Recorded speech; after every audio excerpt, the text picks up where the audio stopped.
आप सभी का स्वागत है दोस्तों चैनल रणभूमि मैथ्स पर।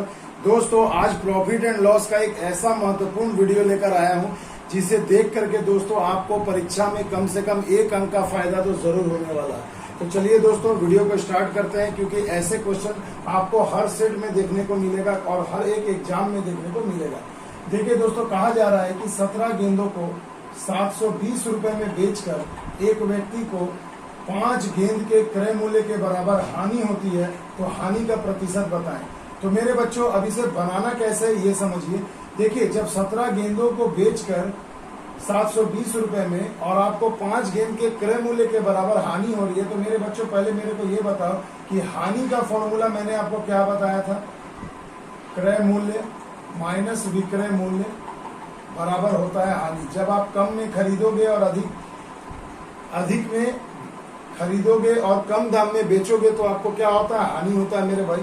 तो देखो, जब 17 गेंदों को बेचा जा रहा है तो 17 खरीद के लाया होगा तो मैं लिख दूंगा 17 सीपी, और बेचा है 17 गेंदों को तो 17 एसपी, और माइनस है तो माइनस दे दूंगा। और अब आपको कहा जा रहा है क्या कि 5 गेंद के क्रय मूल्य के बराबर हानि हो रही है, तो यहाँ 5 सीपी लिख दूंगा। सीपी एक तरफ कर दीजिए तो 5 इधर आ जाएगा, घट जाएगा तो हो जाएगा 12 सीपी, और ये बराबर में चला जाएगा तो हो जाएगा 17 एसपी।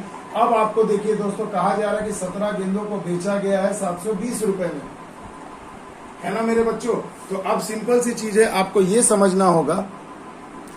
तो ये समझना होगा कि देखो भैया, आपको जो दिया है 720 रुपया में बेचा गया है, यानी जो 17 गेंद आपने जो बेचा है, देखो एसपी है, यानी 17 गेंदों का विक्रय मूल्य आपको कितना दिया है, 720 रुपया। अब ये सोचो कि 17 गेंदों को जो आपने बेचा है 720 रुपए में, तो ये 17 गेंद कितने गेंद के क्रय मूल्य के बराबर है, तो देखिए 12 गेंदों के। तो माने ये मैं कह सकता हूं कि 12 गेंदों का जो क्रय मूल्य है वही होगा 17 गेंदों का विक्रय मूल्य, यानी कि ये 720 रुपया 12 गेंदों के क्रय मूल्य के बराबर होगा मेरे बच्चों।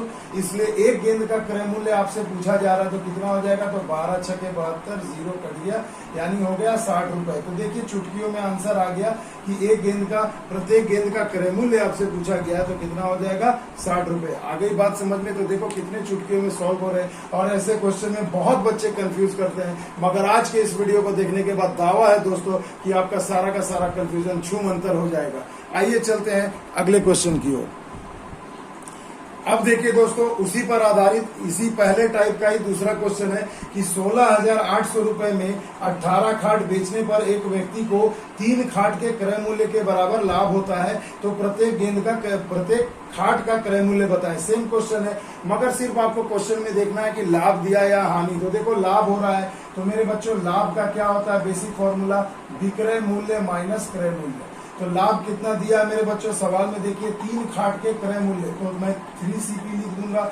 अब देखो 18 खाट बेचा है तो 18 एसपी, और तो 18 खाट खरीद कर लाया होगा तभी तो 18 खाट बेच रहा है, तो यहाँ ऑटोमेटिकली आप 18 सीपी लिख सकते हैं। अब देखो 18 को इधर लाऊंगा तो कितना हो जाएगा, 21 सीपी बराबर 18 एसपी। अब मेरे बच्चों गौर करिएगा कि 18 खाट जितने रुपए में आप बेच रहे हैं उतने में ही 21 खाट आपने खरीद कर लाया है, तो ऑब्वियसली लाभ हो रहा है।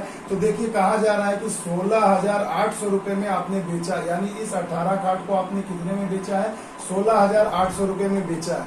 तो 18 खाट का जो विक्रय मूल्य है वो 21 खाट के क्रय मूल्य के बराबर है, यानी मैं कह सकता हूँ कि ये 21 खाट का क्रय मूल्य के बराबर होगा 16,800।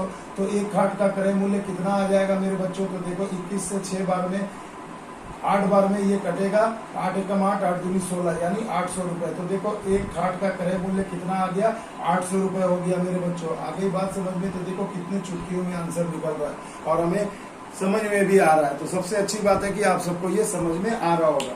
तो देखो ये एक टाइप का क्वेश्चन हो गया। आइए दूसरा टाइप आपको मैं बता देता हूं। और देखो सभी आरआरबी के बहुत रिसेंट एग्जाम में ये सभी प्रश्न आ चुके हैं। अब देखिए दोस्तों, जबरदस्त क्वेश्चन है, ये टाइप 2 है मेरे बच्चों, इसे ध्यान से देखिएगा। देखिए कहा गया है कि 33 मीटर कपड़ा बेचकर हुए लाभ का प्रतिशत ज्ञात कीजिए यदि लाभ 11 मीटर कपड़े के विक्रय मूल्य के बराबर है। यानी आपको लाभ दिया गया है मेरे बच्चों। तो अब आप ही बताओ ना भैया, मैंने अभी आपको लाभ के बराबर क्या लिखने को बताया, विक्रय मूल्य माइनस क्रय मूल्य। तो अब लाभ आपको कितना हो रहा है, 11 मीटर कपड़े के विक्रय मूल्य के बराबर, यानी 11 एसपी में यहाँ लिख सकता हूँ आ गई बात समझ में। और आपने कितना कपड़ा बेचा है, तो 33 मीटर कपड़ा बेचा है, यानी 33 एसपी।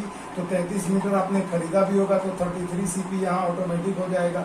आ गई बात समझ में। अब देखो एसपी ये देखो 33 सीपी को मैं इस तरफ लेकर आ जाता हूँ और यहाँ 33 में से 11 जाएगा तो कितना हो जाएगा मेरे भाई, हो जाएगा 22 एसपी। अब देखो मेरे भाई, आपने क्या किया, जितने दाम में 33 सीपी यानी 33 मीटर कपड़ा खरीदा है, उतने दाम में आपने 22 मीटर कपड़ा बेचा, तो ऑब्वियसली लाभ होगा। तो पूछा जा रहा है कि लाभ का प्रतिशत बताएं। अब मेरे बच्चों, जब भी याद रखना, आपको परीक्षा में ऐसा क्वेश्चन आ जाए कि इतना सीपी बराबर इतना एसपी और आपको रुपया ना दिया जाए, तो एक ट्रिक खेलना। देखो सीपी को काट करके लिख दो भैया एसपी और एसपी को काट करके लिख देना सीपी। ये बहुत जबरदस्त ट्रिक है, हमेशा उल्टा करना। देखो 33 में से 22 को हमेशा इनका डिफरेंस निकालना, अंतर कितना हो गया 11, तो मैंने लिख दिया 33 में से 22 गया 11। और देखो जब भी लाभ या हानि निकालते हो तो किस पर निकालते हो, क्रय मूल्य पर। तो मैंने इसे इंटरचेंज कर दिया, सीपी को लिख दो एसपी, एसपी को लिख दो सीपी। यहाँ 22 है तो यहाँ 22 लिख दो और गुणा में 100 लगा दो, तो देखो प्रतिशत लाभ आपको मिल जाएगा। तो 11 दूने 22, 2 से कट गए भैया कितने बार में, 50 बार में, यानी लाभ का प्रतिशत कितना हो गया 50%। आ गई बात समझ में। तो देखो लाभ हमें मिल गया 50%, यानी कि ऑप्शन नंबर डी आपका सही जवाब हो गया। नहीं समझ में आया कोई बात नहीं मेरे बच्चों, आओ एक क्वेश्चन और ऐसा करा देता हूं।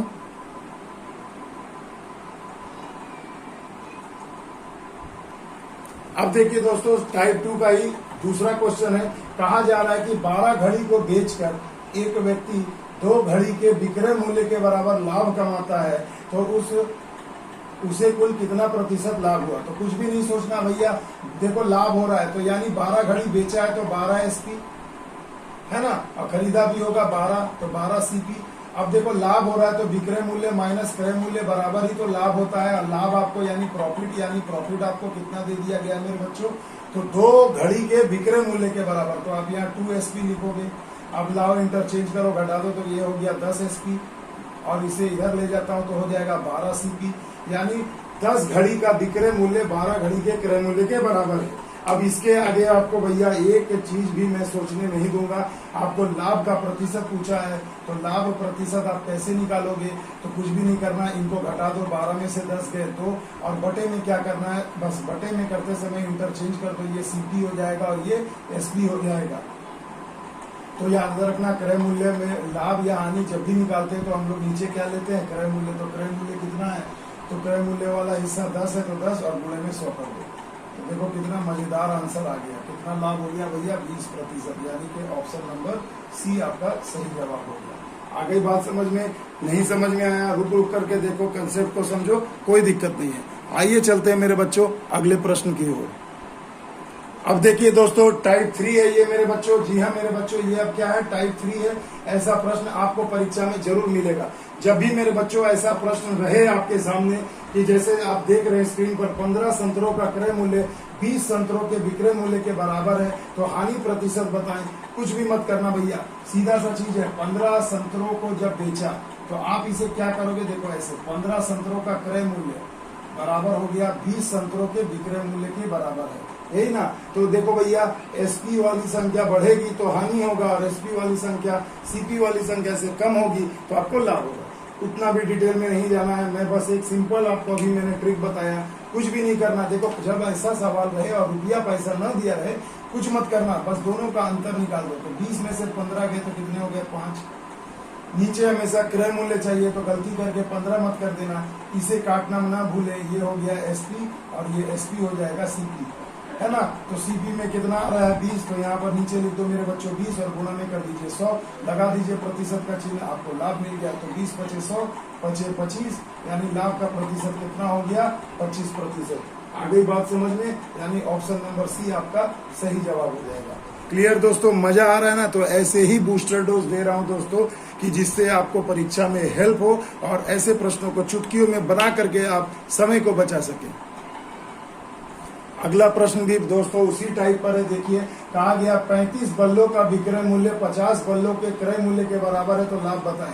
तो देखो कहा जा रहा है, पहले लिख दो 35 बल्लों का विक्रय मूल्य बराबर है 50 बल्लों के क्रय मूल्य का। अब देखो भैया, ये क्रय मूल्य है, ये विक्रय मूल्य, दोनों का अंतर हमेशा ले लो। प्रॉफिट परसेंटेज निकालने का यही फॉर्मूला है, दोनों को घटा दीजिए।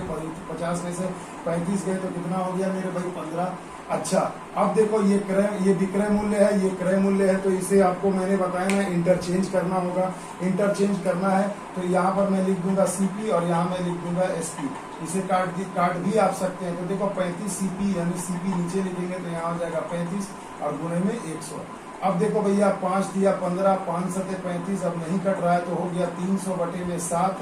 7 से भाग दो तो देखो 7 चौके 28, 2 7 दूनी 14।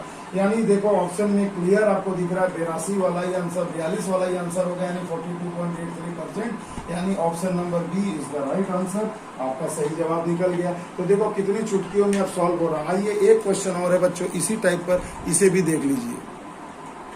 अब देखिए दोस्तों, अगला जो क्वेश्चन है बिल्कुल आपके स्क्रीन पर है, इसे ध्यान से देखिएगा कि कहा गया है कि 25 वस्तुओं का क्रय मूल्य 20 वस्तुओं के विक्रय मूल्य के बराबर है ना भाई। तो कहा जा रहा लाभ प्रतिशत बताएं। तो देखो भैया 25 का सीपी मैं लिख सकता हूँ, 25 सीपी बराबर है 20 एसपी। तो कहा जा रहा लाभ प्रतिशत बताएं, तो प्रॉफिट परसेंट क्या होगा मेरे बच्चों? इनको माइनस कर दीजिए, कितना हो गया? 5। अब मेरे बच्चों फिर से वही इंटरचेंज वाली बात, एसपी को काट के लिख दो, सीपी को काट के लिख दो एसपी और एसपी को काट के लिख दो सीपी। तो सीपी यानी कि ये कितना है? 20। तो यहाँ मैं लिख दूंगा 20 इंटू 100, 20 पचे 100, पचे 25, यानी लाभ का प्रतिशत कितना आ गया? 25%। यानी कि मेरे बच्चों ऑप्शन नंबर बी आपका सही जवाब हो जाएगा। तो देखा दोस्तों, आज के इस छोटे से वीडियो में मैंने आपको कितना बहुमूल्य बात बता दिया। तो जो भी मेरे चैनल पर है मेरे दोस्तों, प्लीज चैनल को सब्सक्राइब कर देना। अगर वीडियो अच्छा लगे तो अपना कमेंट जरूर दीजिएगा, और अगर जो बेसिक वीडियो को देख करके कुछ सीखना चाहते हैं तो उसका लिंक आज के वीडियो के डिस्क्रिप्शन में रहेगा, आप वहां से फुल वीडियो को जरूर देख सकते हैं। तो चलिए दोस्तों, मिलते हैं अगले वीडियो में। तब तक के लिए दोस्तों जय हिंद, जय भारत।